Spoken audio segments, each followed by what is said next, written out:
రాష్ట్ర బడ్జెట్లో విద్యారంగానికి పెద్దపీట వేయాలి. ఏఐఎఫ్డిఎస్ రాష్ట్ర ప్రధాన కార్యదర్శి గడ్డం నాగార్జున ప్రవేశపెట్టే రాష్ట్ర బడ్జెట్లో విద్యారంగానికి పెద్దపీట వేసి విద్యారంగానికి ఆధునిక నిధులు కేటాయించాలని వారు రాష్ట్ర ప్రభుత్వాన్ని డిమాండ్ చేశారు. వరంగల్ ఓంకార్ భవన్ నుండి గడ్డం నాగార్జున డిమాండ్ చేయడం జరిగింది. అనంతరం వారు మాట్లాడుతూ ఈ రోజు నుంచి జరగబోయే తెలంగాణ రాష్ట్ర అసెంబ్లీ సమావేశాలలో విద్యారంగానికి 30% నిధులు కేటాయించాలని ప్రభుత్వాన్ని డిమాండ్ చేశారు.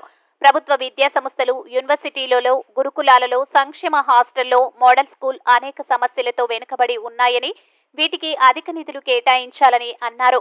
పెండింగ్ లో ఉన్న ఫీజు రియంబర్స్మెంట్, స్కాలర్షిప్లు తక్షణమే విడుదల చేయాలని, అదేవిధంగా వెంటనే జాబ్ క్యాలెండర్ విడుదల చేయాలని వారు రాష్ట్ర ప్రభుత్వాన్ని కోరారు.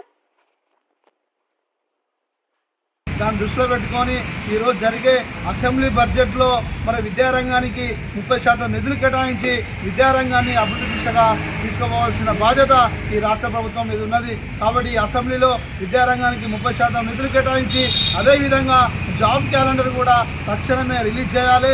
జాబ్ క్యాలెండర్ రిలీజ్ చేసి నిరుద్యోగులను ఆదుకునే దిశగా మీరు చర్యలు తీసుకోవాలి అసెంబ్లీలో. లేకుంటే విద్యార్థి సంఘం ఆధ్వర్యంలో పెద్ద ఎత్తున ఆందోళన చేస్తామని చెప్పి సందర్భంగా తెలియజేస్తున్నాను.